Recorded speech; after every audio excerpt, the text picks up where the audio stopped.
परमेश्वर ने कहा अभिषेक के कारण तेरा हर जुआ क्या कर दिया जाएगा, तोड़ दिया जाएगा। अब आपकी एक बुलाहट है, आपका एक टारगेट है जो परमेश्वर ने आपको दिया।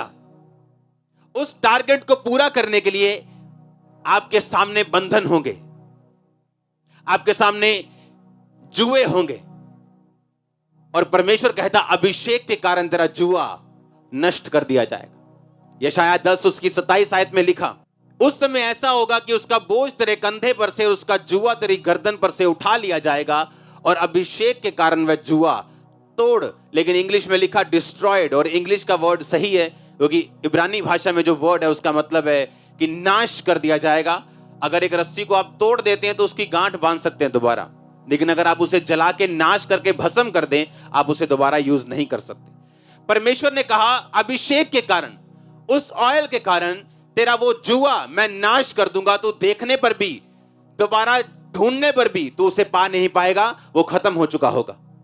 अब आपको मालूम है जो एक परमेश्वर का टारगेट आपकी लाइफ में, उस टारगेट को पूरा करने के लिए आपके सामने बंधन होंगे, शैतान रुकावटें डालेगा, और परमेश्वर ने कहा उन रुकावटों को दूर करने के लिए तुझे परमेश्वर के अभिषेक में बढ़ना होगा, और अभिषेक के कारण वो तेरा जुआ नष्ट कर दिया जाएगा और तू अपनी डेस्टिनी में, अपनी मंजिल में तू आगे बढ़ेगा।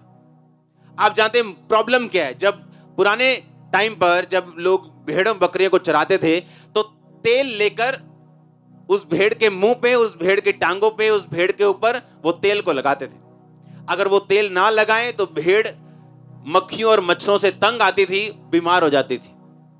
तेल लगाने के कारण वो मक्खियां और मच्छर भेड़ को काटते नहीं थे। और जब ये तेल आपकी लाइफ पे आता है, शैतान के अटैक आप पर कामयाब नहीं होते। जब अभिषेक आता है, फेवर आपकी लाइफ में आता है।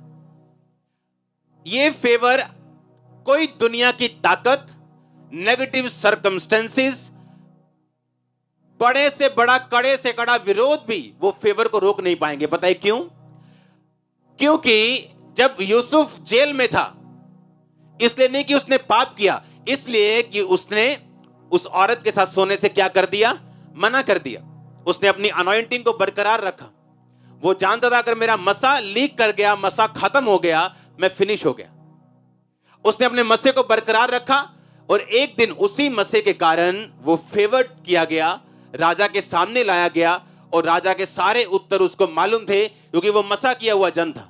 अभिषेक को पाया हुआ और उसको संभाला उसने, और उसने राजे के हर एक बात का प्रोफेटिकली उत्तर दिया, और परमेश्वर ने उसे प्रधानमंत्री की कुर्सी तक बिठाया। हाँ या ना? इसका मतलब क्या?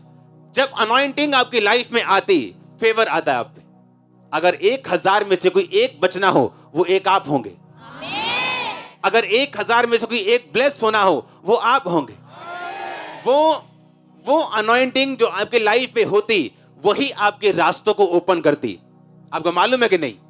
आप जानते हैं बहुत से लोग एक्सपेक्ट करते हैं, अच्छा मेरा बेटा बदल जाए, अच्छा मेरी बेटी बदल जाए, अच्छा मेरा बिजनेस क्यों नहीं चलता, मैं ये चाहता हूं ये चले, अच्छा मेरा ये काम क्यों नहीं होता। आप जानते हैं कई चर्चिस में हीलिंग नहीं होती। वो प्रार्थना करते हैं लेकिन नहीं होती। क्यों? क्या वो यीशु मसीह का नाम नहीं ले रहे? ले रहे हैं वो।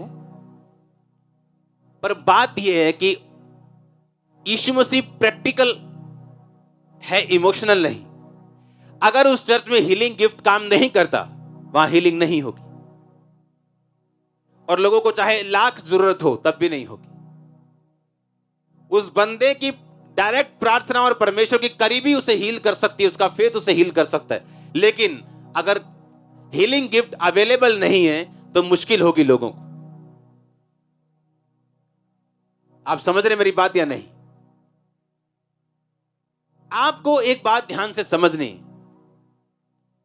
कि अगर आपकी लाइफ में अनॉइंटिंग नहीं है, आप विश करते रहेंगे, विश करेंगे आप मेरा बिजनेस ठीक हो जाए, आप विश करेंगे मेरा हस्बैंड परमेश्वर में आ जाए, आप विश करेंगे मेरी लाइफ में ये काम मेरा सेट हो जाए। जबकि बाइबल कहती तेरा वो जुआ किसके कारण टूटेगा, तेरा वो जुआ किसके कारण नाश होगा, वो जुआ, वो बंधन जो तेरी लाइफ के सामने है, तेरी वो फाइट तेरी लाइफ के सामने है, वो किसके कारण नाश होगा। तो अब चाहे मैं रोऊं, चिल्लाऊं और परमेश्वर के सामने रोज इमोशनल हूं, पर अपनी लाइफ को चेंज ना करूं, प्रार्थना में ना बढ़ूं, यीशु मसीह के से भी ज्यादा अपने टीवी को स्थान दूं, जिस दिन इतनी हिम्मत आ जाएगी कि आपका फेवरेट वो सास बहू वाला सीरियल, पता नहीं आजकल कौन से लगते हैं मेरे को मालूम नहीं, जिस दिन वो लगा होगा और होली स्पिरिट आपको बोलेगा बंद करके प्रार्थना कर, और आप प्रेयर में बैठ जाएंगे, उस दिन आप समझ लेना आप मसा लेने की ओर बढ़ चुके हो। परमेश्वर के दास के द्वारा टीचिंग्स को सुनने के लिए, अनाउंसमेंट्स और अपडेट्स को जानने के लिए आप हमारे YouTube चैनल को सब्सक्राइब करें और साथ में बेल आइकन को दबाएं, ताकि जब भी कोई नई अपडेट हो तो आप सबसे पहले जान सकें।